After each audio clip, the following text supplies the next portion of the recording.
Bonjour à tous et bienvenue sur le podcast des établissements médico-sociaux, le podcast qui met en lumière le travail formidable réalisé par les acteurs du secteur. Je m'appelle Arnaud Chevalier et après avoir été directeur d'EHPAD pendant 8 ans, j'aide les établissements de santé à adopter les meilleures innovations pour simplifier et améliorer leur quotidien. J'ai créé ce podcast pour partager les belles expériences portées par des gens passionnés. Avant de commencer, si vous appréciez ce podcast, vous pouvez vous abonner pour ne rater aucun épisode et encore mieux, mettre une note 5 étoiles sur Apple Podcast et le partager à vos collègues. Sur ce, bon épisode. Bonjour à tous, aujourd'hui je discute avec Jérôme Herkes qui est le directeur recherche et développement d'AG&D Montessori Lifestyle. Donc on va parler de l'approche Montessori, de la manière dont elle est adaptée pour les personnes âgées, notamment dans les établissements. Et alors, je propose qu'on se tutoie, je ne l'ai pas dit avant. En Ça fait, me on va se très bien, côtoie, mais on Arnaud. peut se tutoyer, et voilà. Alors, Jérôme, est-ce que tu peux te présenter, expliquer ton parcours et après ce que vous faites? Oui, alors donc mon parcours, je peux peut-être le faire commencer lors de mon premier poste professionnel où j'ai travaillé en tant que neuropsychologue au CHU de Montpellier dans le service de gériatrie. On est au début des années 2000. J'ai eu une formation très très classique à la neuropsychologie, à la vision de la maladie d'Alzheimer et maladies apparentées. Et au fil des années, je me rends compte quand même qu'il y a des choses qui me semblent ne pas convenir et je suis très interpellé finalement par la manière dont on accompagne les personnes atteintes de maladie d'Alzheimer, la vision qu'on en a. Je suis quelqu'un qui a une forte tendance à la curiosité et donc je suis allé chercher dans la littérature scientifique. J'ai une culture scientifique qui est assez forte, on pourra en reparler. Mais euh, d'autres approches non médicamenteuses, essentiellement basées sur la réhabilitation cognitive et la neuropsychologie. Et c'est un petit peu de cette manière-là que je suis tombé sur les publications du professeur Cameron Camp, qui est le psychologue américain qui a adapté la méthode Montessori à l'accompagnement des personnes âgées. Très vite, ces articles m'ont interpellé d'abord parce qu'ils étaient écrits d'une manière très atypique, très inhabituelle, et ils proposaient en fait des stratégies qui me paraissaient particulièrement simple et concrète à mettre en place. Et je me suis dit que j'allais essayer. Et donc, vraiment, ma première rencontre avec Montessori, elle est née là. Et puis, j'avais des étudiants stagiaires à l'époque qui se sont emparés de tout ça, investis. Et je leur rends grâce parce que c'est des personnes qui ont vraiment contribué beaucoup à la réflexion là-dessus. Donc, les premières découvertes autour de Montessori sont passées dans mon service à l'époque. On a commencé à mettre en place des stratégies, des actions d'accompagnement très différentes de ce qui se faisait habituellement. D'accord. Et puis, juste après les années 2010, j'ai été contacté par l'organisme AG&D qui m'a demandé à l'époque si je voulais devenir formateur pour eux et travailler sur le développement de la méthode Montessori adaptée aux personnes âgées. Et c'est là que l'aventure AG&D a commencé, où on a très vite commencé à travailler avec le professeur Camp, à la fois pour traduire son travail, pour l'amener ici en France, mais aussi pour continuer avec lui à le faire grandir et évoluer en permanence. Ok. L'origine à GED, c'est quoi? Du coup, tu as rejoint parce que, enfin, moi, j'ai pas ce recul-là, mais début des années 2000, est-ce qu'on parlait très peu Montessori en EHPAD? Alors, ça n'existait pas Ouais, en voilà. France, pas du tout. Donc, le travail du professeur Camp, il est né dans les années 90 aux États-Unis. À Mhm. l'époque, en France, ça n'existe pas. Donc, c'est une personne au sein d'AG&D, donc qui était juste un organisme de formation en gérontologie, qui en avait entendu parler, qui avait pris contact avec le professeur Camp et puis qui est revenu vers moi par la suite, qui a Ok. entendu parler un petit peu de mon travail, etc. Sur le principe, les grands esprits se rencontrent et là, C'est vous vous ça. dites ça match. Oui, alors ça a commencé par des petites choses, par des petites actions de formation. Et puis au fil du temps, on s'est vraiment dit qu'il y avait beaucoup à construire et qu'il y avait une vraie envie d'en construire une vraie approche globale d'accompagnement et d'aller beaucoup plus loin, de développer des travaux de recherche qu'on mène aujourd'hui en partenariat avec l'Université de Montpellier. Euh, D'accord. et donc, voilà, c'est parti au départ de juste créer quelques petites propositions de formation dans les EHPAD pour très vite se dire on veut amener plus, on veut créer vraiment une proposition d'un modèle global d'accompagnement qui soit différent de ce qui se passe aujourd'hui. Ok. Alors, comment t'expliquerais l'approche Montessori en EHPAD? Alors, peut-être la première chose qu'il faut dire, c'est qu'il s'agit d'une approche globale et d'une vraie proposition d'un modèle global d'accompagnement euh, assez complet qui inclut à la fois des principes éthiques, presque philosophiques de l'accompagnement, et qui s'inscrivent dans le courant de ce qu'on appelle les approches centrées sur la personne. Ça veut dire que ce sont les besoins de la personne qui vont déterminer l'organisation de l'accompagnement. Donc, ça intègre des grands principes de ces approches centrées sur la personne. Je pourrais les redétailler dans 2 minutes. Et en même temps, des outils, des techniques issues de la réhabilitation, issues de la psychologie, de la neuropsychologie. L'idée de la méthode Montessori adaptée aux personnes âgées, c'est de proposer un accompagnement qui réponde à des grands besoins humains fondamentaux qui, habituellement, ne sont pas ou très peu réellement pris en compte par la vision classique de la maladie d'Alzheimer. Typiquement, on va se focaliser sur 3 grands objectifs. Premièrement, redonner à la personne du contrôle sur sa vie.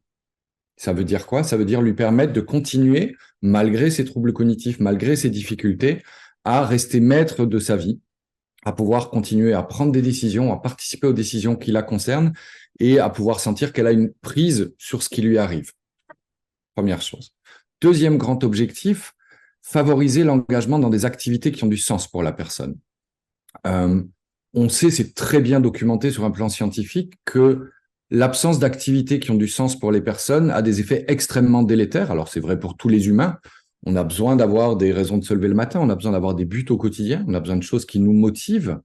C'est encore plus vrai chez les personnes qui ont des pathologies neurodégénératives. Les effets de l'inactivité ont été très bien documentés et les effets bénéfiques des activités porteuses de sens, pour peu qu'elles soient adaptées aux personnes, ont été très bien documentés. Donc, Montessori va se focaliser aussi beaucoup sur permettre aux personnes d'avoir des activités qui les motivent, qui les intéressent, qui ont du sens pour elles et qui soient adaptées. Et le dernier grand objectif, c'est favoriser le sentiment d'appartenance à une communauté.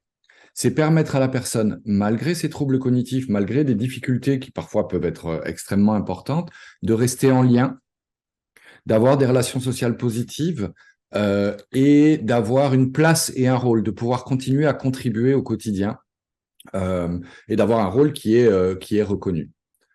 Ces 3 grands besoins fondamentaux, on sait que lorsqu'ils sont mis à mal, et c'est le cas dans les accompagnements classiques, provoquent énormément de réactions comportementales, parfois très sévères. Quand on n'a pas ces besoins qui sont nourris, les personnes se dégradent et y réagissent parfois fortement. Voilà pour les grandes lignes. On peut préciser un peu le comment on fait, mais la vision, c'est globalement celle-là. Non, c'est super intéressant et d'autant en sortie de pandémie, Covid et tout ça, la notion du sens, du contrôle sur sa vie entre les confinements et tout ça, on a pu voir à quel point, ça peut être délétère. Et c'est très amusant ce que tu dis là, parce que c'est un exemple que nous, on utilise souvent en formation, où j'échange avec les gens que je rencontre en formation en disant, mais réfléchissons juste à qu'est-ce que ça a provoqué rien que chez nous, le fait de ne plus avoir de contrôle sur notre vie. D'un coup, on nous impose et on ne sait pas du tout ce qui va se passer jour après jour. On ne sait pas, on n'a plus de prise sur rien. Premier point. Deuxièmement, qu'est-ce que ça fait d'être enfermé? Qu'est-ce que ça fait de plus avoir d'activités qui ont du sens? Ou alors on doit aller un peu en rechercher, mais énormément de personnes se sont retrouvées à plonger psychologiquement parce qu'en fait, il n'y a plus rien à faire. On tourne en rond, on est là comme un rat en cage. Et donc, on voit déjà que sur nous qui n'avons pas de fragilité particulière, de troubles cognitifs, les impacts ont été délétères. Et pourtant, c'est ce que vivent la très grande majorité des personnes qui ont des troubles cognitifs. Mais rajouter à ça en plus qu'elles ne comprennent pas exactement ce qui se passe, qu'on ne leur dit pas toujours, qu'elles oublient ce qu'il se passe, qu'elles ont du mal à exprimer un petit peu ce dont elles ont besoin, ce qu'elles ressentent, et vous avez un cocktail qui est extrêmement délétère pour ces personnes. Ouais, non, c'est clair et ce qui est intéressant aussi dans le sentiment d'appartenance, ce sera intéressant d'en rediscuter, mais tout le monde connaît la pyramide de Maslow, c'est un des points alors c'est le 3e sur 5 il me semble, donc c'est très central et en même temps, concrètement dans un établissement, dans une unité Alzheimer, même dans un EHPAD, comment travailler le sentiment d'appartenance dans un EHPAD où les gens n'ont pas envie d'être à la base? Compliqué, non? Oui, c'est le gros challenge. Alors, un tout petit mot sur Maslow quand même. J'ai découvert récemment dans des projets qu'on développe avec des équipes japonaises que Maslow, à la fin de sa vie, a dit « Globalement, je me suis trompé. Je ne me suis pas trompé sur les besoins humains fondamentaux, mais je me suis trompé sur la forme que je leur ai donnée, c'est-à-dire d'une pyramide avec une notion de hiérarchie. » Maslow a terminé, alors j'ai pas trouvé les écrits encore, mais on m'a montré 2-3 schémas qu'il a présentés à la fin de sa vie, que probablement ce qui aurait été plus juste, c'était de faire un cercle et donc il n'y ait plus de hiérarchie dans les besoins, mais qu'ils soient tous interdépendants et qu'ils se nourrissent les uns les autres. Et ça change énormément de choses. Aujourd'hui, et maintenant je vais revenir à ce que tu disais, concrètement dans les EHPAD, on ne va pas se mentir, alors il y a plein de raisons structurelles, organisationnelles, mais globalement, on essaye de répondre, on n'y arrive d'ailleurs pas toujours très très bien, on passe souvent très bien, mais uniquement aux besoins de base, c'est-à-dire physiologiques, à la santé somatique, qui est le socle de la pyramide de Maslow. Mais si on a une vision beaucoup plus en cercle, où on se dit, mais en fait, tous les besoins sont importants, tous les besoins sont interdépendants, et pareil, il y a des choses qui ont été très bien documentées, qui montrent que quand vous ne satisfaisez pas les besoins psychosociaux, notamment ceux dont j'ai parlé, vous vous dégradez sur le plan des besoins physiques, sur le plan de la santé physique. Et donc, il y a une interdépendance dans ces besoins. Maintenant, comment on fait par rapport aux EHPAD, un endroit où, par définition, les gens ne veulent pas être? La vision de Montessori, c'est que pour arriver à nourrir ces besoins, on va travailler à plusieurs niveaux. Et un des niveaux sur lequel on va travailler, c'est l'environnement. C'est-à-dire qu'on va créer un environnement qui réponde aux besoins des personnes. On va mettre dans l'environnement leur environnement physique, matériel, visuel, l'endroit où je suis, tout le matériel que j'ai à disposition, comment je peux interagir avec, et l'environnement social, c'est-à-dire les personnes avec qui j'interagis. Et donc l'idée, c'est de transformer ces lieux pour en créer des lieux dans lesquels les personnes voudraient vivre, dans lesquels les personnes seraient OK de vivre. C'est-à-dire pas des lieux dans lesquels finalement on vient là pour attendre que ça se termine. On attend la mort très passivement et puis on nous garde en bonne santé physique comme on peut, avec les moyens qu'on a, point. Mais plutôt un lieu de vie, pour le coup un vrai lieu de vie. Ça veut dire quoi? Un lieu où je peux continuer à faire des choses qui m'intéressent. Un lieu où je me sens chez moi. L'idée de Montessori, Maria Montessori, qui travaillait auprès des enfants, a créé, le premier lieu qu'elle a créé, qui est devenu la première école Montessori, s'appelait la Casa dei Bambini, la maison des enfants. Nous disons, on doit créer un lieu qui serait la Casa degli Anziani, la maison des anciens. Un lieu où les personnes accueillies se sentent chez elles, un lieu où elles peuvent décider quand qu'elles se lèvent, ce qu'elles mangent, ce qu'elles font comme activité, etc., ce qu'elles ont envie. Un lieu qui soit beau, accueillant, reconnaissable, un lieu dans lequel les signaux de l'environnement me font comprendre où je suis, et un lieu où j'ai des choses à faire qui me motivent. Et quand on crée ces espaces-là, et je connais des établissements qui ont vraiment fait ce choix de prioriser ça sur le reste, en disant la priorité, on la met là. Notre mission, c'est celle-là. Et en fait, quand on crée ça, les gens sont beaucoup plus posés, bien, et ils sont heureux d'être là. Et très naturellement, les comportements d'aller vers les autres, de se créer du lien, de créer cette appartenance à une communauté se mettent en place tout de suite. Ok. Non, c'est super intéressant. Même maison des enfants, maison des anciens, on reviendrait alors à maison de retraite. Ça marche aussi. Mais Oui, ça marcherait aussi. Alors, le mot maison de retraite, le mot retrait me gêne un petit peu. oui, En oui, plus, se mettre en à la retrait mode plutôt pour que le de moment, rester. mais créer. Non, je pense que vraiment, la notion de créer un chez eux et la notion de maison des anciens serait quelque chose qui serait plus proche. Et pour être très honnête, et comme ça me permet d'illustrer un des exemples des principes Montessori, qui est de donner du choix et du contrôle aux personnes. Dans la vision Montessori, c'est plus nous qui décidons à la place des gens. On a une idée très simple. Nous ne savons pas ce qu'ils souhaitent, ce qui est bon pour eux et ce dont ils ont besoin. Les seules personnes qui le savent, c'est les personnes concernées. Alors, on a plein de méthodologies, y compris quand les gens, on a des outils, quand les gens ont des difficultés à s'exprimer verbalement, mais une des règles de base, c'est qu'on décide plus à leur place et qu'on leur demande. Eh bien, typiquement, je pense que plutôt que de faire des groupes d'experts qui réfléchiraient à comment on doit appeler le prochain, l'EHPAD de demain, quel nom on devrait lui donner, moi, j'aurais tendance à dire maison des anciens, mais c'est ma réponse à moi, c'est pas moi que ça concerne. Je demanderais aux gens, en fait, quelle vision, quel lieu vous aimeriez pour le moment où rester seul à la maison devient compliqué. Et qu'est-ce que vous aimeriez vivre dans ces lieux-là? Et ça, c'est vraiment typiquement ce qu'on fait dans les établissements qu'on accompagne. On Ouais, repart je des vois. Bon, après, c'est vrai que moi, ce qui m'interpelle, c'est que c'est pas en fait un vrai sujet dans le sens où le problème, c'est pas le nom, c'est ce qu'on y fait. Oui. Et que voilà, c'est un moyen aussi de peut-être de pas s'occuper de ce qui est vraiment important. Mais bon, pour revenir. Alors, un tout petit mot, je pense que les deux vont ensemble et que, alors évidemment, le nom tout seul, et je connais plein de lieux qui ont des magnifiques étiquettes et derrière, c'est l'enfer total. Mais quand même, globalement, le nom, il raconte quelque chose sur le lieu. Et dès le moment où on pose un endroit, je reste sur mon idée à moi, mais qui serait ici, c'est la maison des anciens, c'est leur maison, leur chez eux, ça implique naturellement un certain nombre de choses quand même, un certain nombre de conséquences, de comportements de la part des professionnels. On n'est pas chez nous, c'est pas nous qui décidons ici. On est chez eux, on est au service d'eux. Donc, je pense que le nom, il a un sens quand même, malgré tout. Même si le nom tout seul, évidemment, Oui, ça ne oui, suffit bien pas. sûr, bien sûr. Mais et alors, comment concrètement on fait en sorte que les gens soient chez eux dans un environnement où en fait ils sont pas vraiment chez eux puisqu'ils viennent de chez eux dans un environnement collectif? Provoque, Alors, hein, mais premièrement, légalement, ils sont chez eux. Ça, c'est oui, la première chose. Non, mais c'est important de le rappeler, c'est leur domicile. Ok, ils sont ouais. domiciliés là. Ça, c'est la première chose. Deuxièmement, comment on fait? Eh bien, en utilisant, c'est vraiment la première chose, ce principe de leur demander systématiquement, qu'est-ce que vous aimeriez? De quoi vous rêveriez? Qu'est-ce qui vous ferait du bien ici? Qu'est-ce qui vous ferait plaisir? Première chose. Deuxième chose, en leur donnant du choix, non-stop, le plus possible, là où c'est possible, comment est-ce que vous aimeriez être appelé, par exemple? On nous dit toujours que le respect, c'est d'appeler les gens par leur nom de famille, et on arrive à ce Mmh. paradoxe, un petit peu délirant, d'avoir des lieux où on dit au nom du respect, il faut les appeler par leur nom de famille, alors que vous avez des gens qui disent, mais s'il vous plaît, appelez-moi par mon prénom. Eh bien, une manière d'aider les gens à se sentir chez eux, c'est de leur demander comment vous voulez être appelé ici. C'est de leur dire, c'est quoi vos habitudes de vie? Est-ce que, Arnaud, toi, par exemple, tu prends plutôt une douche le matin ou le soir? Ça dépend des jours. Ça dépend des jours. OK, c'est une excellente réponse. D'autres personnes vont dire, moi, le soir, impossible d'aller me coucher au lit si je me lave pas avant d'aller me coucher, quoi. Je trouve ça assez Ouais. dégueulasse. Voilà.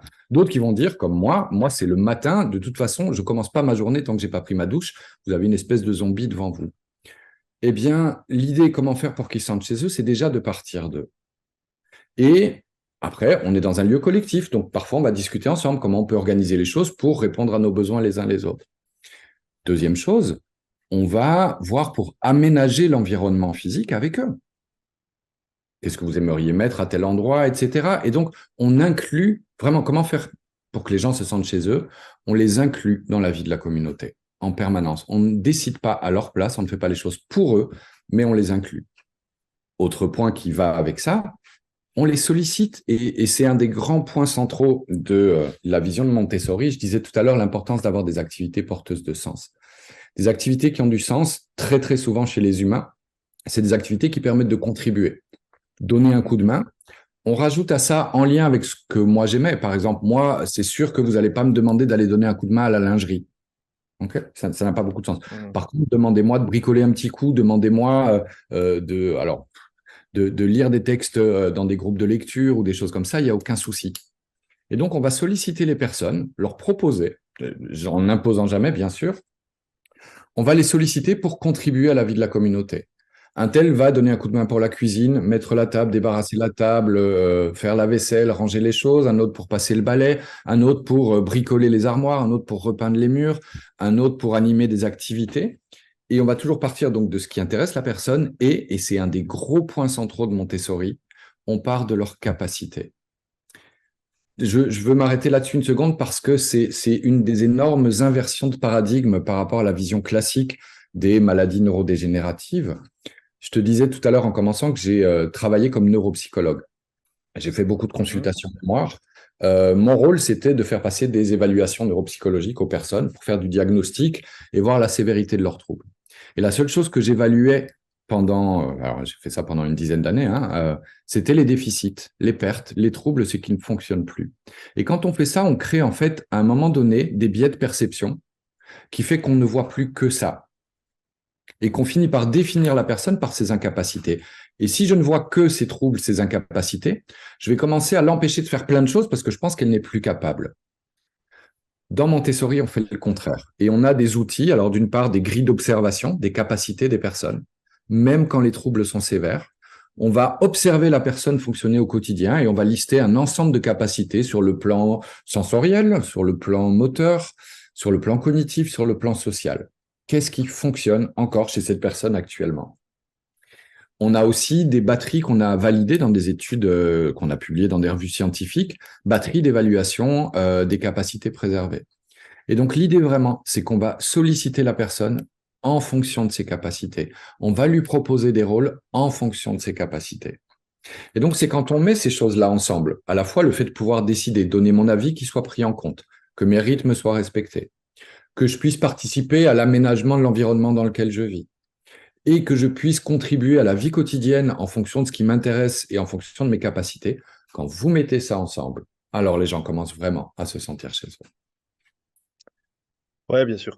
La question du sens et de l'implication. Et c'est vrai qu'aujourd'hui, on n'est pas tellement là-dedans, je pense culturellement, parce que ouais, on va considérer que c'est d'abord la personne âgée dépendante à qui il faut aider, pour qui il faut faire plein de choses. Et le temps, c'est une fausse raison, mais Alors, c'est une ouais, fausse et c'est pas une fausse. C'est une vraie raison dans l'organisation actuelle des EHPAD. Je veux dire, c'est une réalité. Je pourrais longuement parler de ce que je pense de l'organisation actuelle des EHPAD. Je vais essayer d'être bref et efficace, mais on est dans une organisation aujourd'hui basée sur le taylorisme où on est dans une approche centrée sur les tâches. C'est-à-dire qu'un professionnel, il a une liste de tâches à effectuer dans un temps donné et il ne se focalise pas du tout sur la mission de relations humaines, de prise en soins relationnels, etc. Il est là pour faire des tâches. Et un bon soignant dans l'organisation actuelle, c'est un soignant qui a fait des checks. Alors, je dis soignant, mais ce n'est pas que les soignants, c'est tout professionnel confondu. ouais, Check, c'est check. vrai. Et on a une organisation aujourd'hui en silo qui fait qu'on n'a pas de vision globale. Et dans cette organisation-là, la question du temps, elle est réelle. Je veux dire, on ne peut pas dire aujourd'hui décemment, je veux dire, ça serait délirant de dire notamment à des professionnels soignants, ouais, enfin, attendez, le temps, c'est pas tout à fait juste. Non, tel que les choses sont organisées, et en plus, il n'y a plus de personnel aujourd'hui, c'est encore un autre enjeu, Mhm. mais qui est C'est vrai. relié. J'y reviens dans une seconde. La question du temps, elle est réelle. La seule chose, c'est qu'on a une organisation qui n'est pas. Enfin, il faut changer là. Il y a urgence, que ça soit Montessori ou autre chose. Entre guillemets, ce n'est pas la question importante. Il faut en tout cas changer de modèle parce que ça ne marche pas. Aujourd'hui, on n'a plus de professionnels qui viennent dans les établissements. Les gens s'en vont et ce n'est pas une question de rajouter 100 balles sur la fiche de paye. Les gens s'en vont aujourd'hui parce que c'est devenu délirant, parce qu'ils n'y trouvent aucun sens, parce qu'ils se sentent maltraitants et ils ont raison, parce qu'on les empêche de faire ce pourquoi ils sont là. Et donc, la question du temps, elle se résout assez facilement si on réfléchit à une autre organisation. Si on dit plutôt que de dire bah, tous les gens, ils doivent être levés impérativement entre 7h et 9h30. Alors là, il y en a beaucoup pour pas beaucoup de personnel. Donc là, on n'a pas le temps. Si on dit, en fait, les gens, ils vont se lever quand ils veulent se lever. On va aller les voir. Voulez vous lever maintenant? Non, plus tard. Puis il y a des gens qui ont dit, ah non, alors moi, j'adore faire la grasse mat. Et en fait, on va ajuster les choses en fonction des besoins. Et bien, ce que l'expérience montre, c'est que ça marche beaucoup, beaucoup, beaucoup mieux. Et que là, la question du temps, elle se transforme complètement, quoi. Ouais, ça m'étonne pas, ça a beaucoup de sens. Ah, alors, comment on et là, c'est l'approche, c'est tout cet accompagnement à travers les formations et tout ça, mais comment on va convaincre une équipe de changer de modèle? Alors d'abord une équipe de direction et après aussi même les équipes sur le terrain, en fait, parce que Alors, bon, on a construit des formations et je vais les nommer à deux niveaux qui sont complémentaires et on est en train de travailler beaucoup sur le deuxième. Le premier, c'est effectivement la formation des professionnels soignants. Probablement, c'est une erreur que ce soit le premier. On va y revenir. Une des grandes bases, c'est de travailler sur les représentations et la vision que les gens ont de la démence, de la maladie d'Alzheimer. Cette idée que de toute façon, quoi qu'on fasse, les gens vont se dégrader, on peut rien y faire, etc., etc. Et donc, pour ça, nous, on a du matériel vidéo, on les envoie sur le terrain, discuter avec les gens, leur poser des questions qu'ils leur ont jamais posées, parler avec les résidents. Et d'un coup, c'est très choquant pour eux. Ils reviennent en disant, mais ils ont dit des trucs super sensés, en fait. Non, mais c'est fou. Ah, mais je savais pas qu'ils pensaient ça. Ah, mais je savais pas qu'ils savaient faire ça. Donc, on fait à la fois des illustrations vidéo et puis des exercices sur le terrain, à la rencontre des personnes. Et on travaille sur le fait de ne plus les voir comme des malades, des déments, mais comme des personnes à part entière avec leur handicap et leurs capacités. Ça, c'est le premier axe pour commencer à changer le regard. Une fois que cet axe-là est passé, on va commencer à travailler des techniques et des outils Montessori. On a les 12 principes Montessori, comment interagir avec une personne qui a des troubles, comment la guider dans une activité qu'elle a peut-être plus fait ou peut-être depuis 10 ans ou qu'elle a peut-être jamais fait, comment lui permettre de faire elle-même. Et de nouveau, on le travaille par des jeux de rôle, par des mises en situation, etc. Et puis on va sur le terrain à la rencontre des personnes. Et l'idée, c'est qu'ils voient qu'en faisant autrement, qu'ils vivent même qu'en faisant autrement, surprise, on obtient des résultats différents de ce qu'ils voient d'habitude. Donc ça, c'est le deuxième niveau. Et puis le troisième niveau, c'est de réfléchir avec eux sur qu'est-ce qui est possible aujourd'hui dans votre établissement. C'est-à-dire que si on change toute l'organisation, et ça va être l'autre point dont je vais reparler, l'autre niveau de formation, mais si on change toute l'organisation, on peut faire plein de choses, mais aujourd'hui, quelles sont les actions concrètes que vous pouvez mettre en place pour commencer à changer les choses, pour commencer à amener autre chose par rapport à tout ce qu'on nommait. Et c'est vraiment eux, c'est vraiment les équipes qui vont nommer ça, on pourrait le faire, ça, on pourrait le faire. Et quand ils commencent à avoir des bénéfices qui se produisent, ils commencent à gagner un peu de temps par-ci, par-là, ils commencent à voir autre chose, à retrouver du sens. Et donc, ils demandent d'aller un petit peu plus loin et on les invite vraiment à continuer à en faire un processus de changement continu. On leur explique beaucoup que le changement, c'est pas un événement, c'est pas après 3 jours de formation, tout a changé, mais c'est un processus. On y va une étape à la fois, du plus simple au plus complexe et ainsi de suite. Maintenant, il y a un deuxième niveau des formations. Les autres personnes qu'on doit convaincre, c'est le management, c'est les directions, c'est les encadrants qui sont finalement à la fois les garants de la mission de l'institution, qu'elle remplisse bien ses missions comme elle peut, mais aussi le garant du cadre et le garant du comment on fonctionne ici. Et on est en train de développer des programmes d'application des principes Montessori et de la vision Montessori appliqués au management et appliqués aux professionnels. C'est-à-dire que maintenant, c'est plus Montessori pour les personnes âgées qui ont les troubles cognitifs, mais Montessori pour les professionnels. Si on y réfléchit, je reviens un tout petit peu sur ce qu'on disait avant, mais avoir du contrôle sur sa vie. Okay, pas subir un job où on me dit tout ce que je dois faire, où je suis un robot, où j'ai plus, mais j'ai du contrôle, je peux donner mon avis, ce qui est juste, ce qui n'est pas juste, etc. Le respect du rythme. Avoir des activités qui ont du sens pour moi, en tant que professionnel. Et sentir que j'appartiens à une communauté dans laquelle je peux contribuer. En fait, ce sont des besoins universels. Et donc, on travaille de plus en plus avec le management aujourd'hui pour dire finalement comment vous pouvez réengager vos équipes. Comment vous pouvez les aider à faire seuls, comment vous pouvez faciliter leur travail auprès des personnes âgées. Et on est en train de se rendre compte, mais ça, c'est des recherches qu'on mène en ce moment même, toujours avec l'Université de Montpellier, que peut-être dans un grand nombre de cas, il faudrait d'ailleurs commencer par cette étape-là. C'est-à-dire d'abord travailler avec le management, avec une réflexion sur quel lieu vous voulez créer. C'est quoi l'essence de cette institution que vous dirigez? Et puis, comment engager vos équipes? Comment leur permettre de retrouver du sens du lien? Comment les remotiver, les remettre en vie professionnellement avant de leur demander de travailler avec les résidents? Parce qu'on voit combien aujourd'hui, dans un grand nombre d'endroits, les équipes sont à genoux, vraiment usées, abîmées. Ils sont encore tenus par une espèce de foi profonde dans le sens que ça a et en même temps, ils n'en peuvent plus. Et donc, c'est très compliqué de demander à ces gens de mettre en place le changement et de trouver l'énergie pour changer leur pratique. Donc, peut-être d'abord le management et ensuite l'accompagnement sur le terrain. Mais ça, c'est nos réflexions en cours aujourd'hui. Non, c'est super intéressant, j'en suis persuadé. C'est cette approche de management en fait participatif, d'implication. C'est ce qu'on peut retrouver à travers des logiques de management libéré, de redonner en fait de l'autonomie et de la responsabilisation, mais surtout de l'autonomie et du sens aux équipes. Oui. Et j'irais aussi, je pense que ça a aussi beaucoup de sens parce que c'est une question aussi d'exemplarité. Si on demande, enfin, comment le soignant à qui on dit tu fais ça, tu fais ça, tu fais ça, et ben en fait, il va reproduire sur le résident. Tandis que C'est si la exactement ça. culture, c'est qu'est-ce que vous pensez qui est le mieux de faire aujourd'hui, en fait, c'est en cascade et à tous les niveaux, ça doit se jouer comme ça. Et là aussi, c'est des questions de culture à faire évoluer, voilà, comment on va introduire comment on va faire un petit déclic qui va permettre à changer. Et je suis d'accord aussi que le changement, c'est un processus, donc Mais c'est ça. Et on a quand même quelques établissements qu'on accompagne depuis longtemps, qui sont un peu nos pilotes aujourd'hui, et qui ont vraiment fait ce double changement. Et on voit que c'est cette cohérence globale à un moment donné qui amène des résultats, alors qui sont documentés dans la littérature scientifique aussi. Il y a pas mal d'études sur Montessori. Mais c'est vraiment cette cohérence-là qui amène des résultats marquants. C'est quelque chose qui nous mène toute notre équipe aujourd'hui.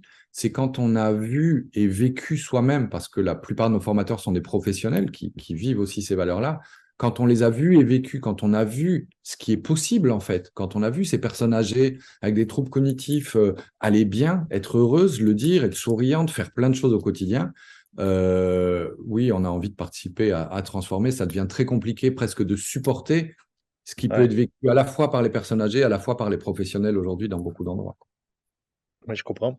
Alors peut-être pour conclure, avant de nous dire comment on te contacte, peut-être quelle belle réussite tu as vu ou vous avez pu constater des choses vraiment marquantes, sur des établissements ou pas forcément, mais quelle grande réussite, ou chose bluffante vous avez pu voir?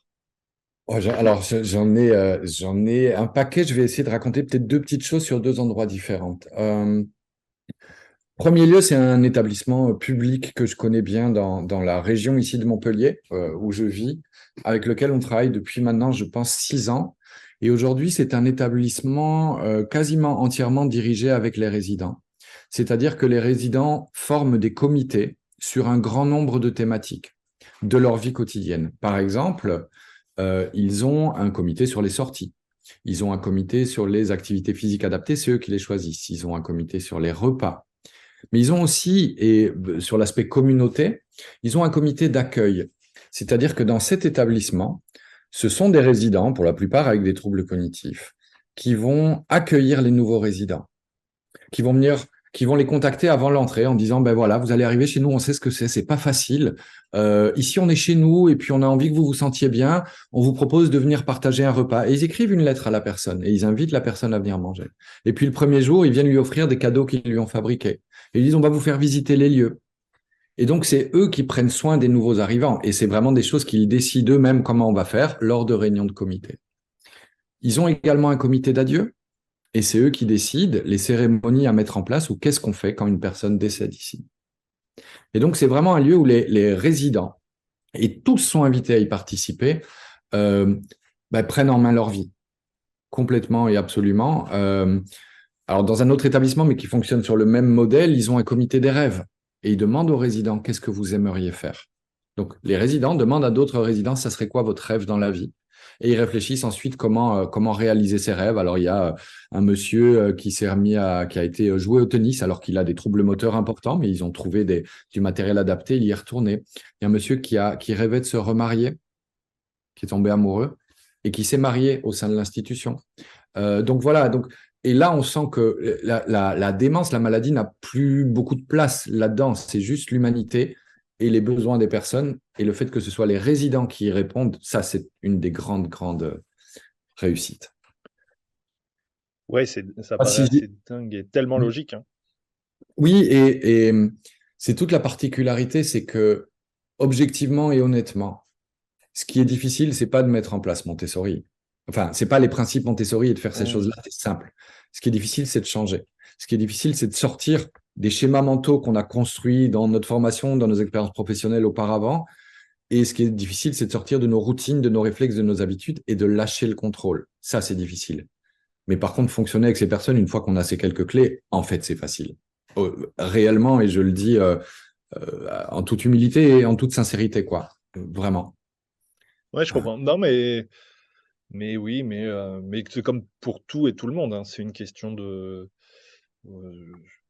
c'est dans la tête, hein, Mhm. de Si on a l'échange. encore une minute, je ne sais pas si c'est le cas, j'ai Vas-y, envie de vas-y, vas-y, faire un vas-y. autre exemple qui est un exemple moins collectif, qui est vraiment un exemple d'accompagnement individuel d'une personne. On travaille, nous, beaucoup aussi avec la Suisse. Et là, on est dans un établissement en Suisse où il y a une dame, alors assez jeune, qui a 65 ans de tête, qui a des troubles cognitifs vraiment importants. Et la particularité de cette dame, c'est qu'elle est d'origine chilienne. Alors, elle vit en Suisse depuis 35 ans. Mais du fait de sa démence, elle ne parle plus le français. Elle ne parle que l'espagnol. Et Mmh. cette dame, au moment où elle entre dans l'établissement, elle pleure toute la journée. Elle ne veut pas quitter sa chambre et elle tourne en boucle en espagnol en disant je veux rentrer au Chili, je veux rentrer au Chili, je veux rentrer au Chili, je veux rentrer au Chili. Les équipes n'arrivent pas à interagir avec elle, personne parle l'espagnol, sauf une infirmière qui va faire un coup de génie après la formation. Et donc, c'est compliqué de la sortir de sa chambre, de la faire interagir. Elle pleure, elle est angoissée, déprimée, elle a des troubles de mémoire, etc. Et ce que va faire cette infirmière, qui est d'origine portugaise, elle va lui écrire un texte en espagnol qui lui dit globalement, bonjour Lucia, nous aimerions écrire un livre sur le Chili, mais nous ne connaissons pas bien le Chili, nous avons besoin de votre aide. Est-ce que vous seriez d'accord de nous parler du Chili?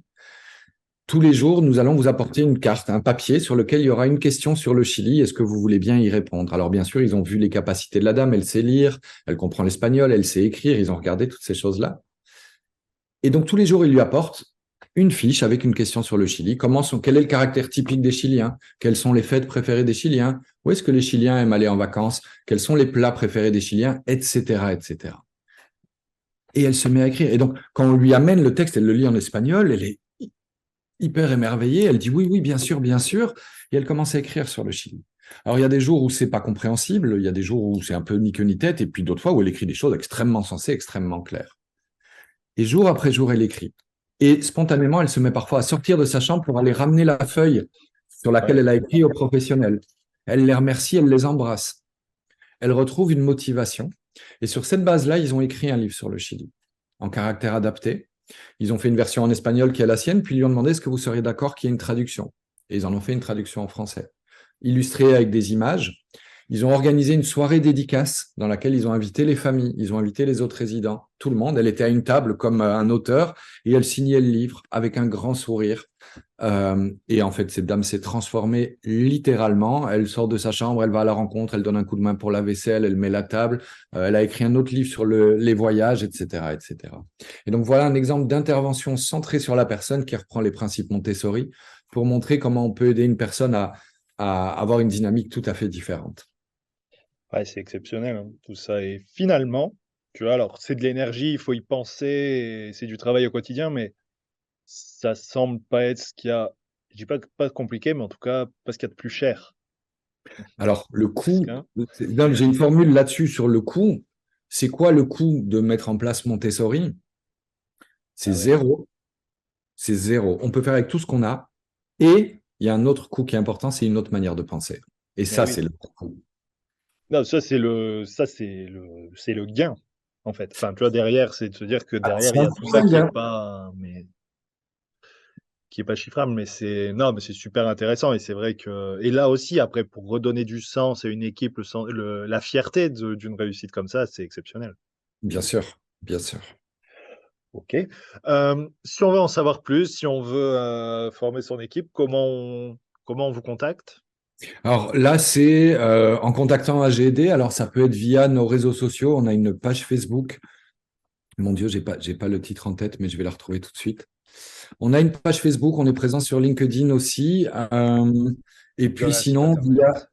notre site internet ag-d.fr, sur lequel il y a tous les renseignements sur nos formations, des témoignages, des vidéos.